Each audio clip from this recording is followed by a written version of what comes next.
Oke, sampai ke kebun kita. Siap belajar menimba ilmu. Kita naik mobil Kulu Kilo.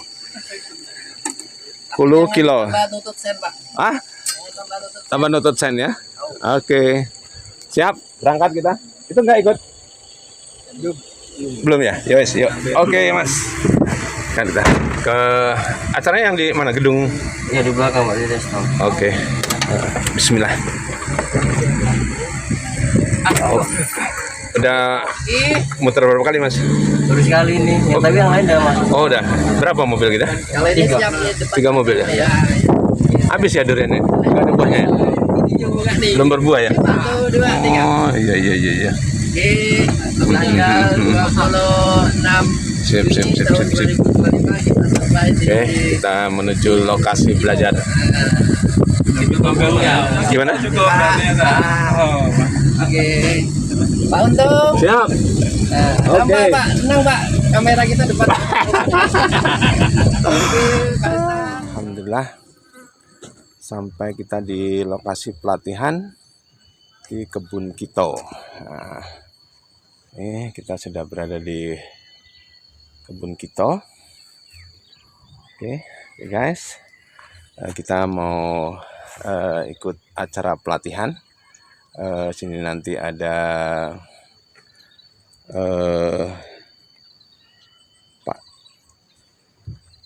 beberapa narasumber ya. Ada dari Tegal, kemudian ada Pak ini Mas Sabendino Durian dari Magelang, dari Tegal Mas Yanto Sodri, kemudian dari Tom Durian Jakarta. Oke guys, kita langsung ke lokasi kebun kita, Pananas Durian. Nih, kebun kita Lubuk Linggau. Ini kalau mau pesta durian, agrowisata kebun kita. Ini restonya. Kita ke lokasi. Ini tempat registrasi pendaftaran. Oke. Di sini, ini di sini. Oke, kita teman-teman sudah pada registrasi. Dan kita ke resto. Nah, kita ngopi-ngopi dulu. Sebelum mengikuti acara.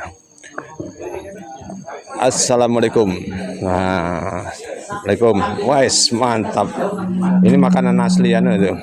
Sehat ini, asli sehat ini. Sehat ini. Yang rebus-rebus nih yang sehat. Ini yang rebus. Yang rebus-rebus. Yang rebus-rebus. Alhamdulillah. Oke, kita nikmati hidangan dari Pak Nasrullah, owner kebun kita.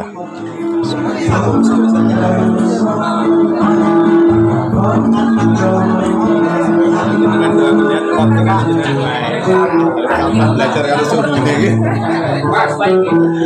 Saya berharap semoga kesehatan untuk panas. Amin. Lanjut ke materi yang kebetulan saya dapat amanah dari teman-teman KBL. Saya berbicara soal standar durian. Kedua, selera konsumen. Yang ketiga, soal potensi market. Nah, mohon maaf, ini saya biasa konvensional ya, cuma tulisan tangan. Nah, bicara standar durian itu kalau bagi kami ya selama ini bergerak di durian itu kita ada beberapa parameter yang harus dipenuhi, yang mana durian itu layak dianggap sebagai durian unggul. Dan ini ideal kita pakai untuk di beberapa event atau perlombaan durian. Nah, nomor 1 itu kita memakai standar ketebalan daging atau edible portion. Kenapa nomor 1 bukan rasa? Kenapa nomor 1 kita lebih ke ketebalan daging? Karena bagi kami ketebalan daging itu kan mutlak, Pak ya. Mutlak. Jadi ketika penggaris mengatakan ketebalan daging 1 cm, 2 cm, semua harus sepakat. Karena kalau kita bicara rasa, nanti debatable. Bagi saya enak, bagi Bapak enak banget, bagi yang lain kurang enak. Tapi kalau bicara ketebalan, itu mutlak. Dan harus kita akui, ketika kita beli durian, persentase yang bisa kita makan kan nggak banyak Pak ya.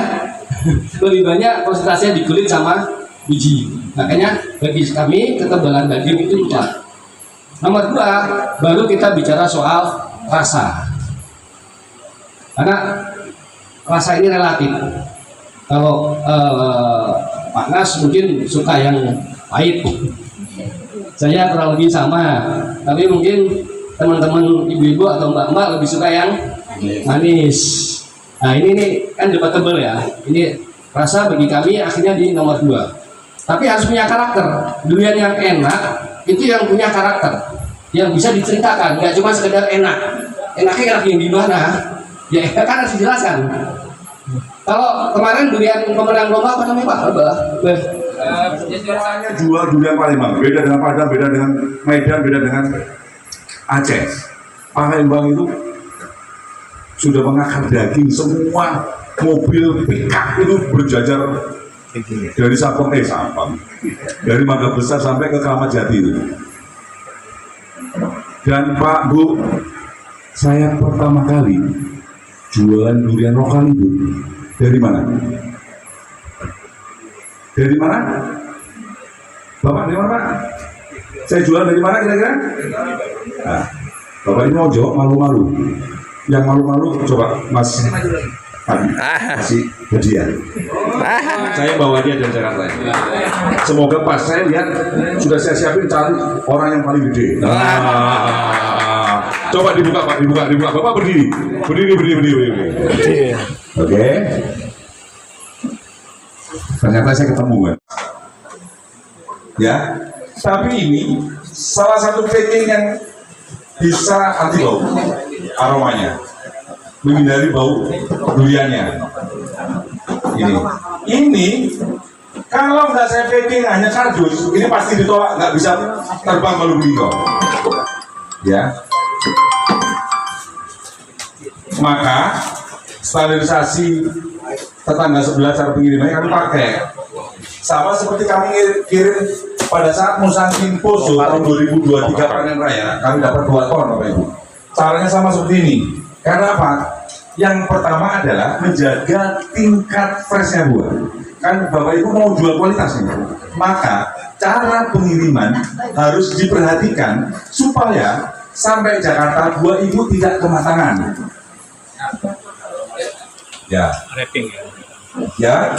Kita masukkan buah, tidak perlu di wrapping, sebetulnya tidak apa-apa. Ini di wrapping dalam rangka kita ke Lubuk Linggau biar lebih higienis, karena ini kita mau santap di Lubuk Linggau gitu kan, supaya tidak terlalu tembus dengan uap es. Ini es, ini hanya pemanis di sini karena chillernya penuh dengan oleh-oleh apa namanya, dengan buah-buahan dan lain sebagainya, maka durian ini nggak kuat, maka sifat pendingin air es ini naik atau turun? Apa? Turun, betul. Jadi pendingin ini bu, uapnya nggak akan naik ya. Berat uap es ini turun ke bawah, sehingga kalau atas cukup, nanti dinginnya dia akan uapnya. Ini suhunya panas sekali Bapak Ibu, panas. Makanya dikasih es. Pun dengan Malaysia, makanya dibikin seperti ini, tetap ada udara pendinginan dengan suhu seperti AC yang kita punya di rumah, tidak juga menimbulkan tingkat kedinginan daging duriannya, tidak sampai nembus ke dalam karena dengan uapnya saja, maka sampai Jakarta pun tingkat kematangannya masih seperti posisi suhu di kebun. Ya, Bu, seperti dibilang Pak Nas tadi, durian kucing tidur, durian sekepal. Bolehlah hari ini Pak Nas belinya 10.000, ya, ke depan bisa 25.000 kami ke depan atau 30.000. Tapi kalau caranya pilih seperti ini,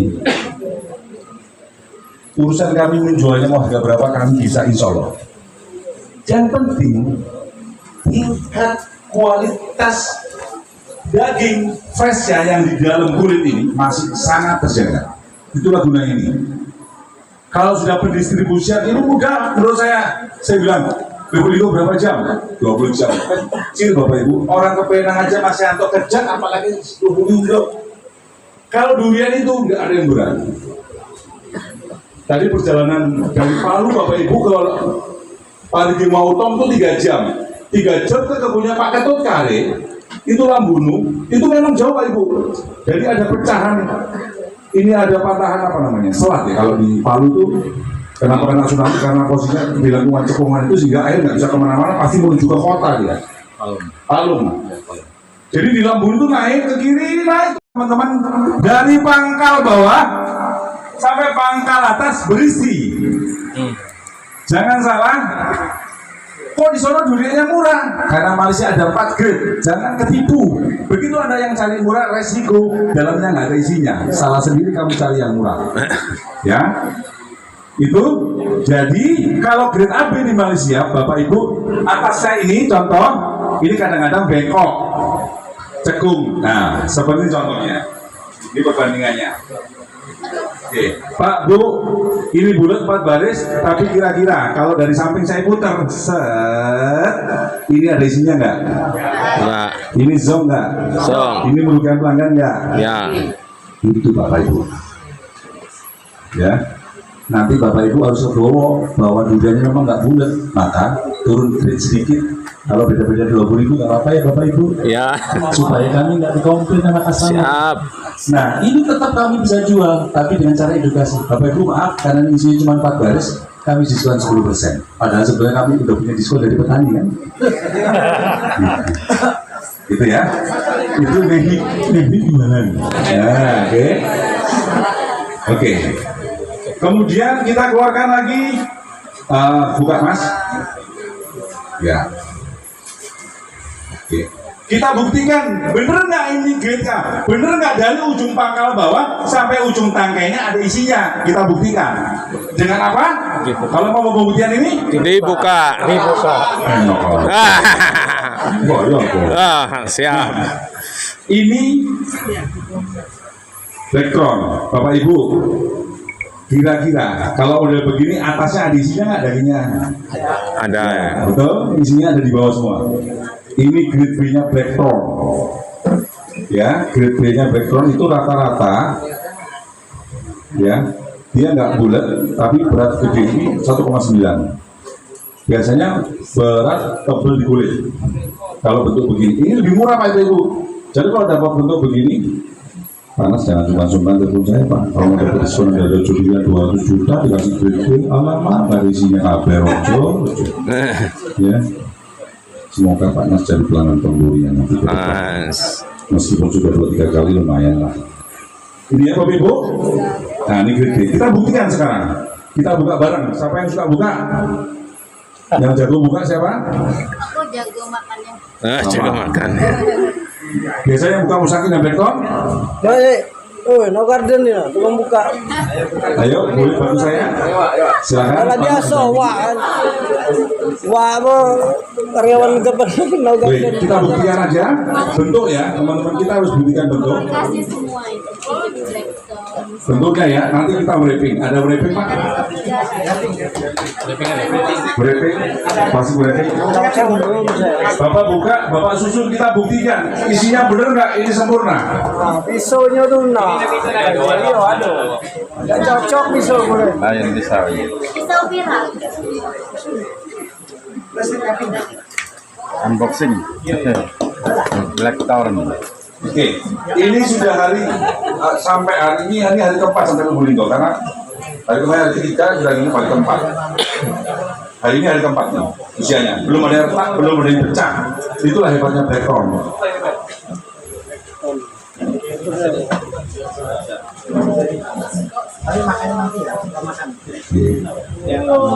Oh iya kosong ya ini. Nah terbukti kalau grade B salah satu barisnya zong, ya minimal 3 atau 4 baris ya Bapak Ibu. Oke, ini simpan dulu Pak. Yang ini aja Pak. Yang ini kita buka, kita tunjukkan. Oke. Buka lagi, buka lagi. Buka lagi.